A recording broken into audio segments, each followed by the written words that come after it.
Hello everyone, কেমন আছো তোমরা সবাই? আশা করি খুব ভালো আছো। আমিও খুব ভালো আছি। আমার নতুন একটা ব্লগে তোমাদের স্বাগত। আজকের ব্লগটা এখান থেকে শুরু করছি। তো কালকে এত ঝড় বৃষ্টি হয়েছে সন্ধ্যার সময়, কালকে আমার কোনো ভিডিও এডিট করা হয়নি আর তোমাদের সাথে শেয়ার করাও হয়নি। তো কাদের বাড়ির সাইডে ঝড় বৃষ্টি হয়েছে কমেন্ট করে জানিও। আর এই যে সকালে ঘুম থেকে উঠে আমি ঘরগুলো ঝাড় দিয়ে নিচ্ছি, আর এই যে ঝুল বারান্দাটা ঝাড় দিচ্ছি। এখানে আগে বৃষ্টি হলেই মানে একটু বৃষ্টি হলে জল জমে যেত আর কি, মানে যখন চ্যানেলগুলো বসানো ছিল না, তো জলগুলো আমাকে এমনকি ছেঁকে ছেঁকেও ফেলতে হতো। আর ঝড় হলে তো বলার কথাই না, মানে এত পরিমাণে পাতা ঢুকতো সে কি বলবো তোমাদের, মানে প্রচণ্ড ধুলো হতো। তো ওই জন্য চ্যানেলগুলো লাগিয়ে নিয়েছিলাম। তো তারপরে ওই যে ঝুল বারান্দাটা আমার তো ঝাড় দেওয়া কমপ্লিট হয়ে গেল। আর ঝড় হয়েছিল, যাই হোক ঝড়ের আগেই সব জানলা দরজা বন্ধ করে দিয়েছিলাম বলে ঘরে আর কি নোংরা অতটা ঢোকেনি। তো তারপরে এই যে এই ঘরটাও আমি ঝাড় দিয়ে নিচ্ছি। আর অনেক অনেক সাইডে তো শিলও পড়েছে, মানে অনেক ক্ষতিও হয়ে যাবে মাঠের, মানে সবজিগুলোর প্রচণ্ড কালকে মানে অনেক ক্ষতি হয়েছে আর কি, প্রচণ্ডই ক্ষতি হয়ে গেছে অনেক অনেক মানুষের। আর আমাদের বাড়ির পাশে আর কি গাছ ছিল, সব বড় বড় গাছগুলো সব ভেঙে গেছে, আর পিছনে সব জল জমে গেছে। সারা রাতই প্রায় বৃষ্টি হয়েছে বলতে গেলে। আর অনেক জায়গায় তো কারেন্ট ছিলও না। যাই হোক আমাদের এখানে কারেন্ট যাওয়া আসা করলেও কারেন্টটা থেকে যায়, ভালোই হয় বেশ। এই যে এই ঘরটা এইদিকে আমার ঝাড় দেওয়া কমপ্লিট হয়ে গেল। ডাইনিংয়ে অনেকগুলো জামা কাপড় ছিল, তো সেই জামা কাপড়গুলো কালকে ঝড় হয়েছিল আর গোছানো হয়নি, ওই জন্য তো আজকে সকালেই এই যে গুছিয়ে নিচ্ছি আমি জামা কাপড়গুলো। আর অনেক বজ্রঘাতও হয়েছে, মানে বজ্রবিদ্যুৎ সহ ভালোই বৃষ্টি হয়েছে। তো তার জন্য আর কি জামা কাপড়গুলো কালকে গোছাতে আর ইচ্ছা করেনি, কারেন্টও ছিল না, অন্ধকার ছিল, তো ওই জন্য আমি আজকে সকালে জামা কাপড়গুলো গুছিয়ে নিচ্ছিলাম। যাই হোক মানে সকালে আর কি ভালোই রোদ উঠে গেছিলো, মানে ভালোই পরিষ্কার হয়ে গেছিলো আর কি।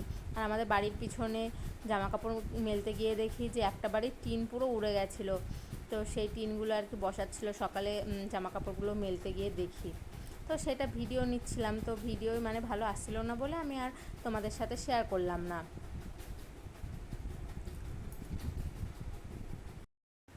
আর মামি শাশুড়িও ফোন করেছিল বিকেলবেলায়, তো বলছিল যে ওদের নাকি গাছ ভেঙে গেছে, পুরো মাঝখান থেকে গাছটাই ভেঙে চলে গেছে, আম গাছ।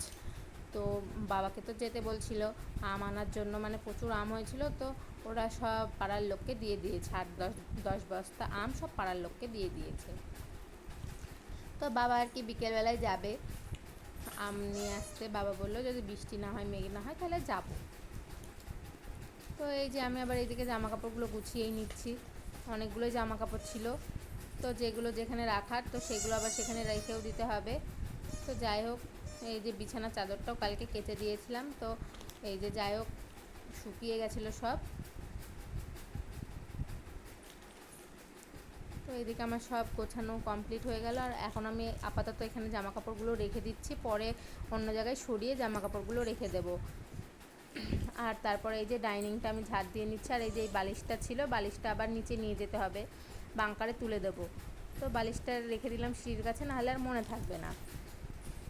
আর ঝড়ে একটু এই যে সোফার এই দিকটা একটু নোংরা যাই হোক ঢুকেছিল, ভাবছিলাম যে সোফার কভারটা আমি কেচে দেবো। তো যাই হোক এখন আর কাচবো না, কদিন পরেই কেচে দেবো, কারণ এখান দিয়ে কালকে ঝড় হয়েছিল, একটু নোংরা ভালোই ঢুকে গেছিলো আর কি, নোংরা নোংরা লাগছিলো সোফার কভারটা। তো দুদিন পরেই কেচে দেবো। আর এত গরম পড়ে, পর্দাটা আমি এক জায়গায় করে রেখেছি, রাতে এখান দিয়ে হাওয়া আসে, বেশ ঠান্ডা হয়ে যায় ঘরগুলো, তার জন্যই পর্দা দুটো আমি এক জায়গায় এরকম বেঁধে রেখেছি। বেঁধে বলতে ওর সাথে যে অ্যাটাচ বাঁধার জায়গাগুলো থাকে সেখানেই বেঁধে রেখে দিয়েছি। তো তারপরে এই যে ঘরগুলো আবার ঝাড় দিয়ে নিচ্ছি, ডাইনিংটা ঝাড় দিয়ে নিচ্ছি। তো ডাইনিংটা আবার এইদিকে আমার ঝাড় দেওয়া কমপ্লিট হয়ে গেছে। তারপরে এই যে বাবা মার যে ঘরটা, সেই ঘরটা আমি ঝাড় দিয়ে নিচ্ছি। আর ওই দিকটা জানলা কালকে খোলা ছিল, আর অনেক বাবার ঘরের জানলা কালকে বাবা দিতে ভুলে গেছিলো, আর এমন করে ঠেলে রেখেছিল মনে হচ্ছিলো যে দেয়াই আছে, তো আমিও দিইনি। আর তো এই জানলা দিয়ে আবার জল ঢুকেছিল অনেকটাই, মানে এত ঝড় হচ্ছিলো তো ওই জন্য জলটা ঢুকে গেছিলো আর কি। তো পরে এসে মানে এত আওয়াজ হচ্ছিল ঝড়ের, আমরা নিচে ছিলাম, তো পরে এসে জানলা দিয়ে যায়। আর বাবাও ছিল সেই উপরে ঠাকুর ঘরে, মানে একদিকে টেনশনও হচ্ছে, উপরে আমাদের এই যে এখানে ঠাকুর ঘর, এই ঠাকুর ঘরে ছিল, বাবার দরজা জানলা সব বন্ধ করে দিয়েছে। আর মানে উপরের গেটের এত আওয়াজ হচ্ছিল, তো সেই শুনে আর কি ভয়ও লাগছিল। তো যাই হোক, এই যে জামা কাপড়গুলো আমার মেলে দেওয়া কমপ্লিট হয়ে গেল। তারপরে এই যে বাবা বিকেলবেলায় মামার বাড়ি থেকেই আমগুলো নিয়ে এসেছে। দেখো কত সুন্দর কত আম, সব হিমসাগর আম, সব পাড়ার লোককে মামারা দিয়ে দিয়েছে এই আমগুলো। তো মা এই যে ঠিকঠাক করে রাখছিল, আমাদের এই বস্তার 1 বস্তা দিয়েছে আম মামারা। তো দেখো কত সুন্দর, দেখেই বেশ ভালোই লাগে। আর হচ্ছে মামারা 8-10 বস্তা আম দিয়ে দিয়েছে, সেটাই মা বলছে, অনেক আমই দিয়ে দিয়েছে লোকজনকে। তো দেখো কত সুন্দর সব আমগুলো, আর দেখে বেশ মজাই লাগছে, সবাই খুশি, একদিকে খুশি আবার একদিকে মামাদের তো খুবই কষ্ট হচ্ছে যে হিমসাগর গাছটা ভেঙে গেল। আর আজকে আমার আর অন্য কোনো ভিডিও করাও হয়নি। তো কালকে ঝড় হয়েছে, অন্যান্য কাজ ছিল, আর ভিডিও করার অতটা মানে মন ছিল না, তো ভিডিও করাও হয়নি। তো আজকে এইটুকুই ভিডিও ছিল। ভালো লাগলে লাইক কমেন্ট অ্যান্ড শেয়ার করে দিও। চলো টাটা।